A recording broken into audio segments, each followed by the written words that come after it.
2016 में सबसे पहली बार मुझे मेरे लेफ़्ट नी में चोट आई थी, लिगामेंट टूट गया था। 2017 में मैंने उसकी सर्जरी करवाई, उसका 1 साल रिहैब चला। 1 साल मैं मैट के बाहर थी। बहुत डिफ़िकल्ट टाइम था, रोज़ 4-4 टाइम प्रैक्टिस करना अपने नी को स्ट्रेंथ करने के लिए, और जूडो ना कर पाना, दूसरे बच्चों को देखना और थोड़ा डिमोटिवेट होना कि मैं नहीं कर पा रही हूँ। उस टाइम पे बहुत हिम्मत रखी मैंने, और हमारी वहाँ पे मेंटल हेल्थ की भी क्लासेस होती थी। हमें बताते थे कि आपको कैसे खुद पे कंट्रोल करना है, कैसे ज़्यादा इमोशनल नहीं होना है। और जब भोपाल, सागर से भोपाल गई, उसके बीच में भी बहुत ये सब पैसों की कठिनाइयाँ तो नहीं, पर थोड़ा मुश्किल था अपनी जगह चेंज करना, यहाँ से वहाँ जाना, स्कूल बदला मैंने, सब कुछ किया। और लॉकडाउन के टाइम पे बहुत प्रॉब्लम हुई थी, तब पापा ने पैसे लेके मुझे भेजा था। मैं कोई नेशनल जा रही थी उस टाइम पे। और जब मैंने भोपाल से पटियाला में शिफ्ट किया था, तो हम जनरल वार्ड में गए थे, क्योंकि टिकट नहीं मिल पाई थी। हम एक ही रात में 1 घंटे में डिसाइड हुआ, और हम लोग पूरी रात का सफ़र करके गए जनरल डिब्बे में। वहाँ पहुँचे, वहाँ हम गुरुद्वारे में रुके, होटल में ज़्यादा महंगा पड़ता है उधर। गुरुद्वारे में रुक के 3 दिन वहाँ ट्रायल दिए, उसके बाद सिलेक्शन हुआ। और पर यह है कि सरकार के जो उन्होंने एमपी स्टेट एकेडमी बनाई है भोपाल में, वहाँ पे रहने से कोई ज़्यादा खर्चा नहीं हुआ। खान पान सब ये सब वहीं पे मिलता था, ड्रेस ये सब। तो सरकार की तरफ से ये बहुत बड़ी हेल्प रही होगी कि उन्होंने हम जैसे बच्चों के लिए इतना बड़ा सेंटर खोला हुआ है पटियाला में और भोपाल में। और जेएसडब्ल्यू ने एक भी प्राइवेट संस्था है जिन्होंने एलिट एथलीट के लिए संस्था बनाई है, और वो अब हमें हर जगह से स्पॉन्सर करते हैं। हमें कैंप भेजते हैं, इंटरनेशनल कैंप भेजते हैं, कंपटीशन भेजते हैं। अगर कभी कभी फेडरेशन जब नहीं भेज पाती है, तो हमें हमारा आईएएस भेजता है। और हमारी जो हमारा फाइनेंशियल जो भी दिक्कतें आती हैं, तो अब नहीं हो रही हैं, क्योंकि हमारा सारा खर्चा, मेरा सारा खर्चा जेएसडब्ल्यू आया है। फ्यूचर प्लानिंग है एशियन गेम्स की, जापान में होने वाले अगले महीने 30 तारीख से जूडो शुरू होगा उसमें, और उसकी पूरी तैयारी है। यहाँ से मैं 2-3 दिन में जाने के बाद वहीं प्रैक्टिस वापस शुरू करने वाली हूँ। और मैंने ये शुरू किया था अपनी पुरानी सदर स्कूल से, जब मैं 4th स्टैंडर्ड में थी। तो दीपक सर आए थे, वो ऐसे मतलब बच्चों को सिखाने के लिए आए थे, जो कभी कभी आ जाते 1 घंटे के लिए सिखाने के लिए। तो उन्होंने बोला कि अगर आपको अलग से भी जूडो करना है तो आप मेरे सेंटर में आ जाओ, मैं कराऊंगा। तो हम डीएनसीवी स्कूल में, उन्होंने उस टाइम पे कैंप लगा रखा था, तो हम गए थे, मैं और पापा।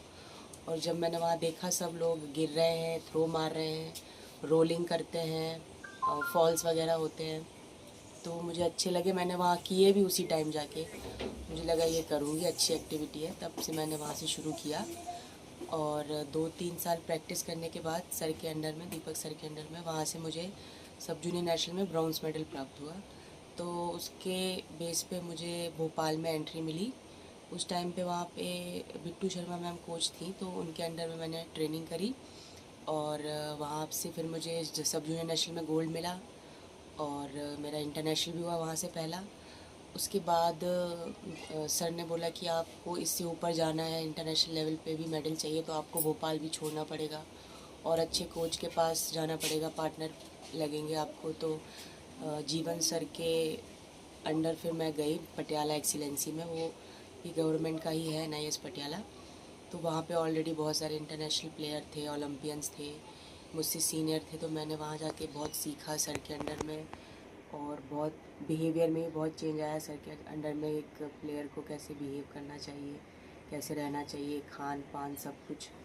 उसके बाद फिर 2017 में मैंने जेएसडब्ल्यू ज्वाइन किया, इंस्पायर इंस्टीट्यूट ऑफ स्पोर्ट, जो बेल्लारी में है, कर्नाटक।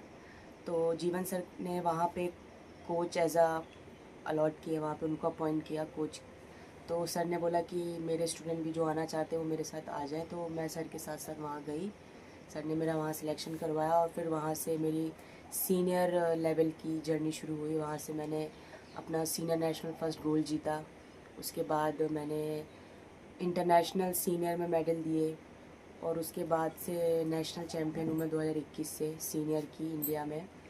मैं अभी तक नहीं हारी हूँ, और मैं यही चाहती हूँ कि मैं जब तक है मैं इंडिया में ना हारूँ, और मैं हमेशा बाहर जाके अपने देश के लिए मेडल जीतती रहूँ। परिवार ने तो कभी मना ही नहीं किया किसी चीज़ के लिए, उन्होंने बाहर भेजा और हमेशा हमेशा फ़ोन पे सपोर्ट ही करते रहे। जैसे मैं फ़ोन करके रोती भी थी, पापा मुझे नहीं रहना है यहाँ पे, तो रोज़ पापा हर घंटे मेरा फ़ोन उठा के बोलते थे कोई बात नहीं, कोई बात नहीं। तो वही धीरे धीरे आदत पड़ी, पर बहुत मुश्किल था, पर माँ बाप ने हमेशा सपोर्ट किया और मेरे भाई बहन हमेशा साथ रहते हैं। पता है, शायद मुझे देख के अब लड़कियाँ थोड़ा बाहर आएंगी, निकलेंगी, अपने माँ बाप से बात करेंगी और शायद मेरे माँ बाप को देख के बाकी माँ बाप को भी ऐसा इंस्पिरेशन मिले कि वो अपनी बच्चियों को भेजेंगे बाहर। अगर ये लोग सपोर्ट करते हैं, फाइनेंशियल गुड ना होने के बाद भी ये कर रहे हैं, तो कोई भी कर सकता है। इतना पैसा भी नहीं लगता है, अगर आप अच्छे से मेहनत करके अच्छा मेडल लाओगे तो सब आपको सपोर्ट करते हैं, पर आपको बस एक मेडल तो लाना पड़ेगा दुनिया के लिए। इंडिया में अभी प्राइवेट संस्थाएं बहुत खुली हैं जूडो को लेके, जो बड़ी बड़ी कंपनी जैसे JSW है और गुजरात में है। तो सबसे पहले JSW ने शुरुआत की हम सबको बाहर भेजने की, कंपटीशन और कैंप भेजने की, तो उस वजह से इंडिया में एक कंपटीशन बढ़ा है। तो बाकी लोगों ने भी प्रयास किया है कि बाकी बच्चों को भी बाहर भेजा जाए कैंप के लिए, और जब से हमने बाहर के कैंप शुरू किए हैं, हमारे सारे इंडियंस में, जूडोकाज में एक मोटिवेशन आया है कि हम भी उनको हरा सकते हैं। जब आप उनके साथ प्रैक्टिस करते हैं, आप थोड़ा निडर भी हो जाते हैं, आपके अंदर का जो डर है वो ख़त्म होता है। जब आप उनको प्रैक्टिस में हरा सकते हैं तो कंपटीशन में भी हरा ही सकते हैं। तो अब हम लोग इंडियन की अभी ये अच्छी बात है कि अब वो डर के नहीं खेलते हैं, खुल के खेलते हैं। पहले बहुत डर के खेलते थे तो वो अपना बेस्ट ही नहीं दे पाते थे। तो अभी हमारा इंडियंस का डर निकल चुका है और बहुत अच्छी एक्सपीरियंस हो रहा है सब बच्चों को, जो नई जनरेशन आ रही है। मैं भी हूँ उसमें, तो हमारा कॉन्फिडेंस बहुत हाई हो रखा है अभी फ़ॉरेन में जाके प्रैक्टिस करना, और हमारे पास फ़ॉरेन कोच भी हैं तो वो भी हमें बहुत मोटिवेट करते हैं।